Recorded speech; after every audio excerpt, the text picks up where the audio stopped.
Շնորհակալություն, սիրելի հայրենակիցներ, հարգելի գործընկերներ։ Ես այսօր ուզում եմ խոսել ստից։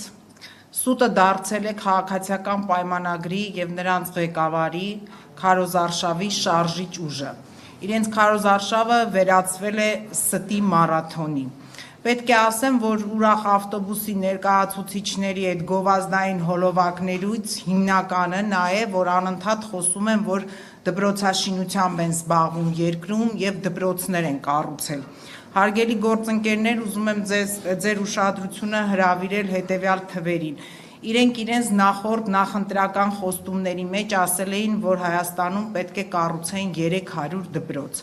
Սեպտեմբերից Հայաստանում փակվելու է 230 դպրոց, դրանցից հիմնականը սահմանամերձ դպրոցներ են, իսկ կառուցել կամ վերակառուցել է ՔՊ-ն ընդամենը 100 դպրոց, փաստորեն խոստացել է 300-ը, չի կատարել խոստման նույնիսկ 50%-ը, իսկ դպրոցներ փակել չէր խոստացել, բայց խոստացել է, եւ այսօր մենք տեսնում ենք, որ Գետքում, Մեղրաշատում, Ահնիձորում եւ շատ այլ սահմանամերձ համայնքներում փակվում են դպրոցներ։ Նրանք այդ փակումները օպտիմալացման անվան տակ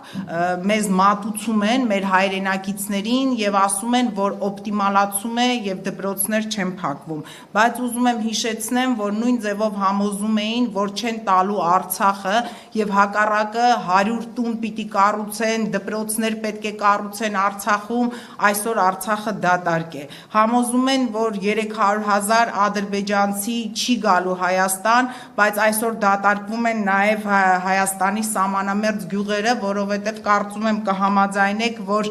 ինչպես Հրանտ Մաթեւոսյանն էր ասում, գյուղի դպրոցը գյուղի վերջին լույսն է, եւ եթե գյուղում փակվում է դպրոցը, ստացվում է, որ այդ գյուղի վերջին լույսը մարում է։ Պետք է ասեմ նաեւ, որ մենք պարզ պիտի գիտակցենք, որ սահմանամերձ դպրոցները միայն ակադեմիական կրթության հարց չեն լուծում մեր երկրում։ Սահմանամերձ դպրոցները դրանք այն էր, որ երիտասարդ ընտանիքները հանուն այդ դպրոցի մնում էին ապրելու գյուղում, որպեսզի իրենց երեխաները սովորեն այդ դպրոցում։ Այսինքն ստեղ բացի ակադեմիական կրթությունից դա նա է, թե այդ սահմանամերձ գյուղերում ով է վաղը ապրելու եւ ում ձայնով են խոսելու այդ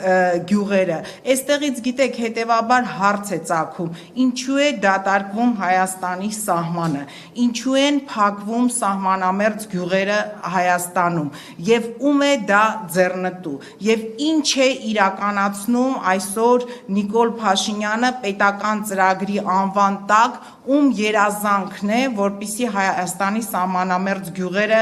դատարկվեն։ Ես ուզում եմ, որ մեր հայրենակիցները եւ լրատվամիջոցները ուշադրություն դարձնեն, որտեղ հաճախ նաեւ ասվում է, որ գյուղի դպրոցներում շատ քիչ քանակի երեխա կա, բայց օրինակ Բայանդուրի դպրոցը 122 աշակերտ ունի, Գետքի դպրոցը 72 աշակերտ եւ այն օրը ծնողներից էլի արձագանքել էին, որ մեր դպրոցը նորմալ դպրոց էր եւ 72 աշակերտ սովորում է, բացի դրանից չեն խոսում նրա մասին, որ օպտիմալացման պայմաններում երեխաները պետք է 2 հերթով հաճախեն դպրոց եւ դա էլ շատ լուրջ դժվարություններ է ստեղծելու գյուղական պայմաններում ապրող մարդկանց եւ մենք գիտակցում ենք, որ ժամ առ ժամ օրեցօր այդ ընտանիքները դուրս են գալու արդեն իրենց համայնքներից։ Քարոզարշավը գիտեք մի հոգեբանության մեջ մի հայտնի ճշմարտություն կա, ասում են մարդ երբ որ ինքը շատ սուտ է խոսում, ինքն էլ է սկսում այդ ստին հավատալ եւ հետո փորձում է